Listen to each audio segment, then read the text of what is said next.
Hello मैत्रिणींनो, आज मी तुम्हाला काहीतरी वेगळी भाजी बनवून दाखवणार आहे. ही आहे बटाट्याची शेंग. ही शेंग कशी बनवायची ती मी तुम्हाला सांगत आहे. तर पहिलं तर हे शेंग कट करून घ्या. तुमच्या आवडीप्रमाणे कट करून घ्या. तुम्हाला जसा आकार हवा आहे तसा बनवून घ्या.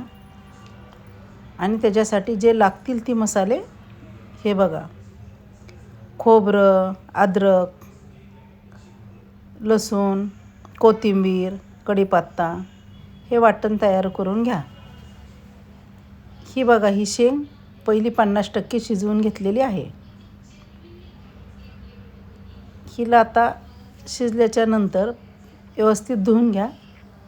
आणि इकडं मी कुकर गॅसवर ठेवलेला आहे. त्यात तेल टाकले आणि जिरे मोहरी टाकून घेतलेले आहे.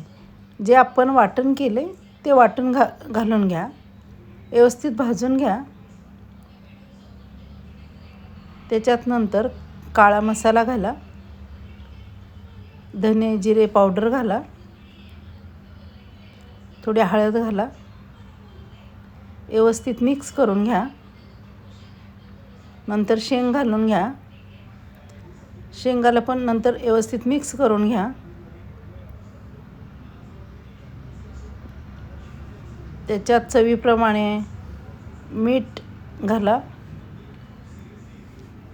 शेंगदाण्याचा कूट घाला.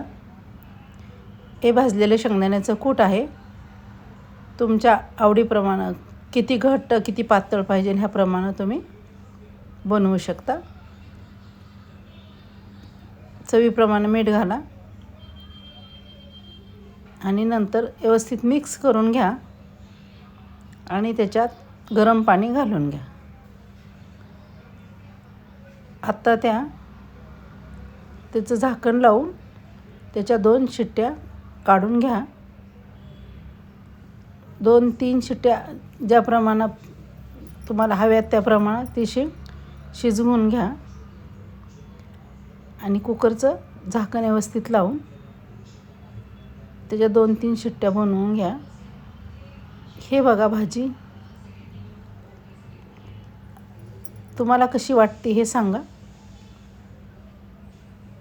भाजी तर खूप छान झालेली आहे. ही तुम्ही भाजी भाकरीबरोबर किंवा चपातीबरोबर पण खाऊ शकताय किंवा भाताबरोबर पण खाऊ शकताय. तुमच्या आवडीप्रमाणे तुम्ही करू शकताय. भाजी तर खूप छान झालेली, पण तुम्हाला कशी वाटते